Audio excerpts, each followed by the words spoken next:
Magandang umaga mga kasangga. Ang i-install natin ngayon ay water heater sa ito. Yung yung pinaka main, central sa central. Tara. Ito mga kasangga. Mag-install tayo ng dalawang heater ngayon. Babaklasin natin yung luma, tapos papalitan natin ng bago.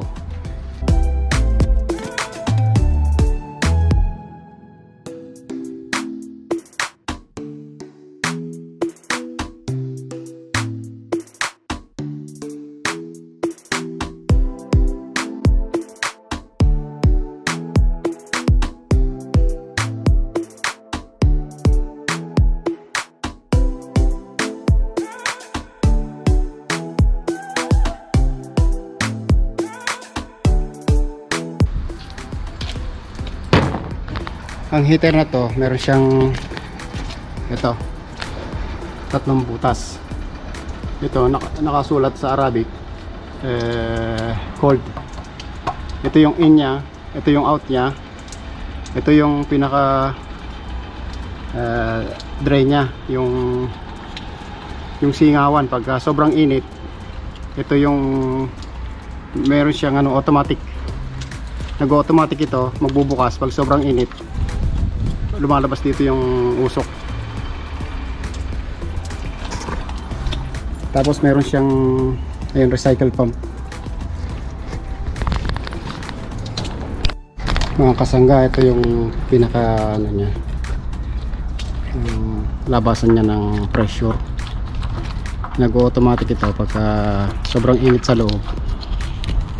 Ayun ang spring niya, tutulak ng ng pressure, ilalabas niya rito para hindi maipon ng pressure sa loob. Ano siya.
Ito yung check valve nya.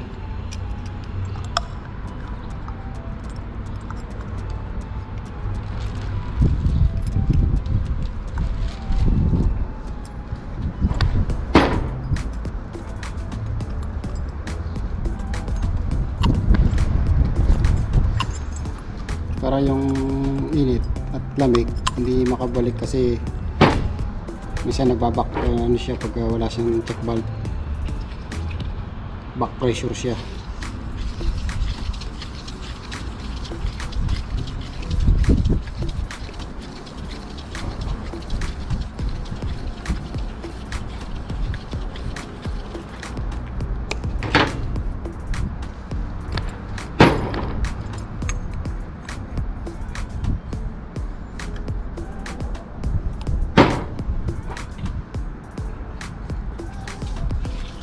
Ang paglalagay ng Teflon, laging nakahawak ka sa kaliwa, tapos ito pag ganyan siya, yan nakaayon sa sa kanyang sa thread niya, nakaayon yan, hindi yan sa liwa o yan. So ganyan siya. So pag pinihit mo siya, pag ganyan, nakaayon yung nilagay mong Teflon.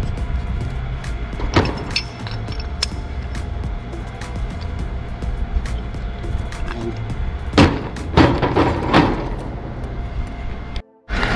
Kailangan lagyan ng ang bawat isa sa kanila, lagyan niya ng union dito para kung maglikman siya rito o masira ito, madali siyang baklasin, madali siyang ipihit dito. Ito hindi pwede sa dulo kasi hindi mo siya maikot pa ganyan. So kailangan kung maaari 0-0 ito dito para pag tanggal mo dito pwede mo siyang luwagan ganyan. So bali ito yung paano naman niya, yung pinaka exhaust niya, may hose, may pipe siya rito. So ganyan. Ito yung mga trabahong ibang lahi, mga India, Pakistan, ganyan na lang siya. Tingnan nyo, salabat na siya. Kaya kung ikaw ang magre-repair, aayusin mo pa yan hanggat kaya mo, kung may oras pa. Ganyan tayo ng kuryente. Ito yung in,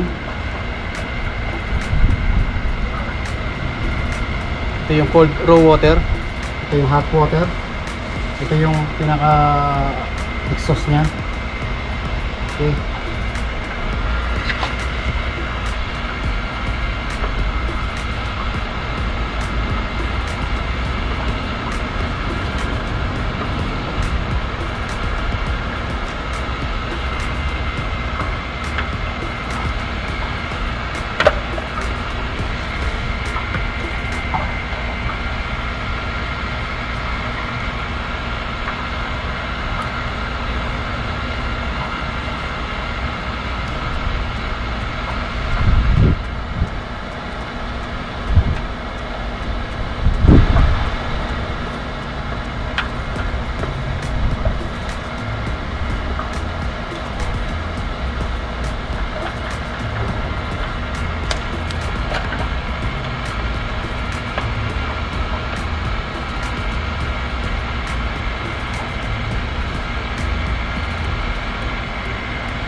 Ito yung sinasabi ko sa inyo mga kasangga.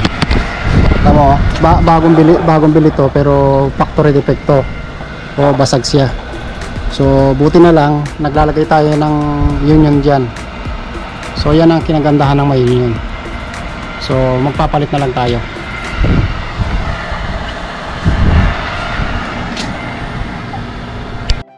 So ayan, napalitan na natin. Ito yung kanina naglilik, napalitan na natin ng ibang ano. Buti may dala tayo. Yan, nalagyan na rin ng silicone. Ayan, i-adjust naman natin ang kanyang temperature.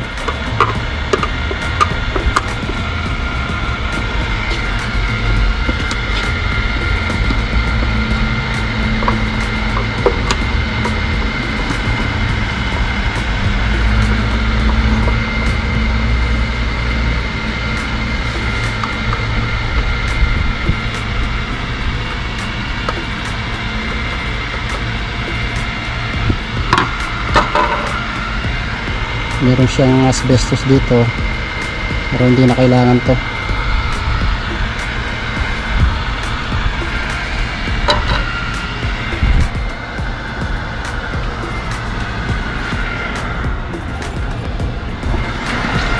So yun, makikita nyo ito, naka ano lang siya, naka 48 degrees lang siya.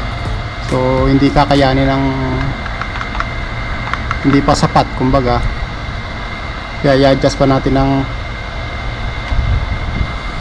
mga 100,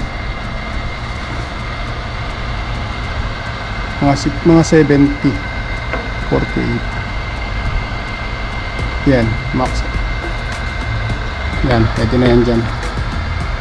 Yan ang adjustment nya. So kahit itong ilalim, kasi itong heater na to, meron siyang dalawang heating element. Pagka ito ang pinaka main nya heating element, yung sa taas.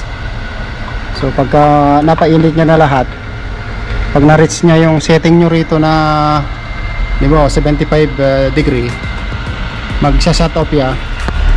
Magsa-shut off siya. Ito naman ang aandar para kumbaga ito ang sa ilalim ang taga-maintain ng ginawa nung init, yung ginawa nung sa taas. Ito naman ang mag-maintain yung sa baba. So dapat ganun din siya, itataas natin mga 75 degrees.